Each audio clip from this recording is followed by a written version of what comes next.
So I used to suck at fishing. I mean, really bad. Wrong lures, wrong place, wrong time. I had zero understanding of bass fishing. Would get skunked consistently. But over the past 30 years, some trial and error, I changed up a few things, started fishing smarter, and started stacking them up. My name's Daren with Wendell Fishing, and I'm going to walk you through the 11 things that I did to stop sucking at fishing. All right, the first thing is fishing the wrong lures at the wrong time. Now, fishing lures can catch fish all throughout the year. However, some lures perform a lot better during the pre-spawn, during the spawn, during the post-spawn, during water temperatures and shallow and water clarity and wind and rain.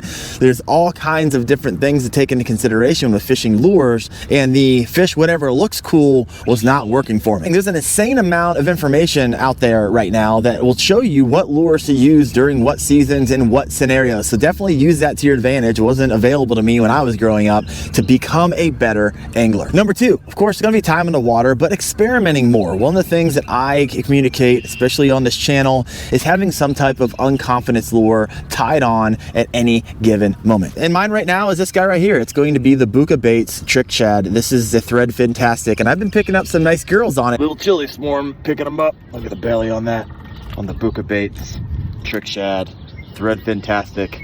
Man, this bait is on fire this morning. However, I don't have it fully dialed in yet, and so this is going to be hooked up until I figure it out. So instead of going out there and fishing the same thing that you caught your first bass on 20 years ago, if you want to evolve as an angler, you're gonna have to go to different spots, different lakes, fish different scenarios. You're gonna have to fish in the rain, you're gonna have to fish in the wind, you're gonna have to fish when it's cold, you have to fish when it's warm. And so you can start developing a database of what fish want and when they want it, and that will help you become a better angler. And when I started doing that, I started picking up more bass and larger bass, and I just hooked myself really good. It's pretty awesome.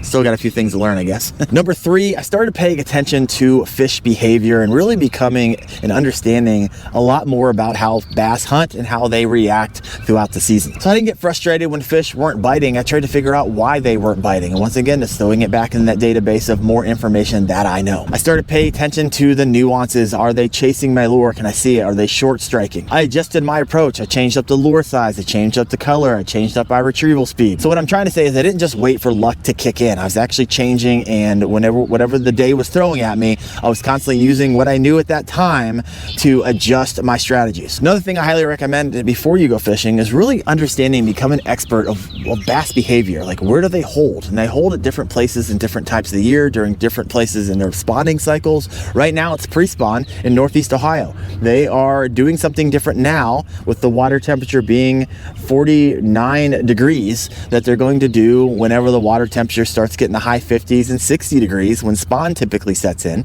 And then they're going to do something completely different after spawn in the post spawn. And during the spawning season, their behavior is fairly predictable, which you can use to your advantage. All right, let's move on to number four, which is use technology to your advantage. Now, I use apps. I use a deep dive app. It gives me lures. It gives me the wind. It gives me the weather. It gives me a lot of different things. You should check that out. Also, the technology I like to use is I have a fish finder, a Garmin UHD 92SV, and I really spent a lot of time understanding how to dial in the side view, which really started to put me on them, and the down view. And so the side view is extremely helpful. We're talking like move the yards, not inches, when it comes to fishing, because I would be able to locate underwater structure that I've never been able to see before. There's underwater stumps, and a lot of times, especially in warmer weather, this is going to be where a lot of the big bass hold up. So utilizing electronics to your advantage can really go a long way in getting you on them, especially the big ones. Number five, you're going to want to set realistic expectations, right? If you're going to go out there and you think you're going to slam them like all these other YouTubers that you watch, highly unlikely. You got to understand, a lot of these content creators, they're on the water 150, 200, 250 days a year. And so, yeah, they're going to catch more fish simply by the numbers. You might be out in the water as a weekend warrior 4 times a month. And so it's not an apples to apples comparison. So set realistic expectations against yourself. You're not fishing against me. You're not fishing against those other content creators or these pros. You're fishing against yourself. So the goals become 1% better than the last time you were out on the water. You won't get frustrated as much,